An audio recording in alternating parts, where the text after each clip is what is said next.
حتى ليو صار عنده نفس ما عنده بيبي، الضغط القوي والضرب القوي والهجوم القوي، الاحتكاكات القويه الى غير ذلك. حب الفوز وحب التألق في الكلاسيكو وحب الانتصار في ليله غير عاديه، وحاول راسيه والكره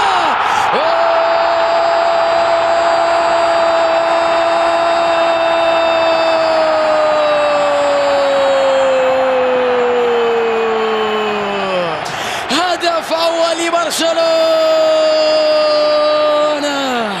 جيرارد بيكي فعلها بيكي، البرشلوني الأصيل كما يحب للمشجعين أن يقولوا.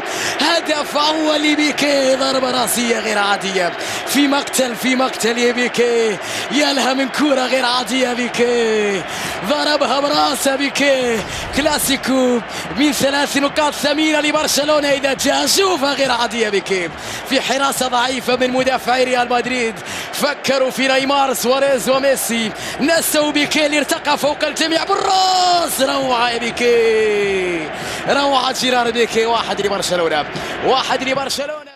جاريث بيل، تمريرات الونتو ممتازة مع جاريث بيل. بنزيما، تمريرات متبادلة عند لوكا مودريتش، تحرك من جانب مارسيلو سريعا لمصلحة ريال مدريد. مارسيلو في اختراق الدفاع، مارسيلو مر يلعبها على اليمين توني، وعرضية خطيرة.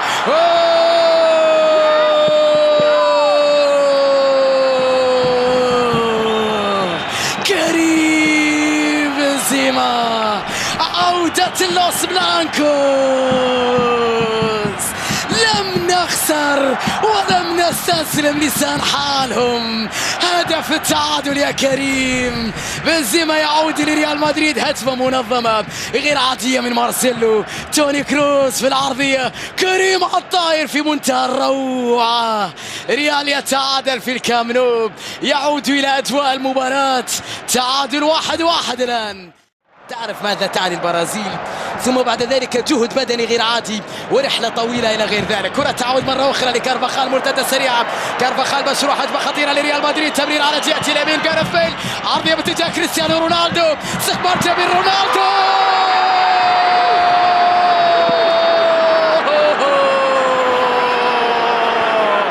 صاروخ ماديرا،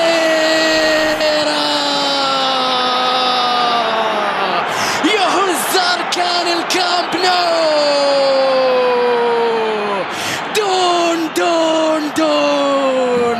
ودون يا تاريخ، واحدة على الطاير، استقبال غير عادي بالصدر، جميلة من كريستيانو. شوفها مرة أخرى، الله على جاريث بيل. رونالدو استقبلها بصدره، رونالدو باليمنى، رونالدو باليسرى، رونالدو بكل شيء قادر على أن يسجل. الله يا رونالدو. صاروخ ماديرا يفجر أركان الكامب نو بهذا الهدف الثاني، ويسجل ريال مدريد ب10 لاعبين مع هدف مثير الجدل. هذه ربما تجعلني أتساءل أين برشلونة اليوم قبل أيام قليلة من مقابلة أتلتيكو الحاسمة في دور الأبطال. شوف الفرحة من جانب زيدان، هدف ثاني غير عادي من رونالدو غير عادي.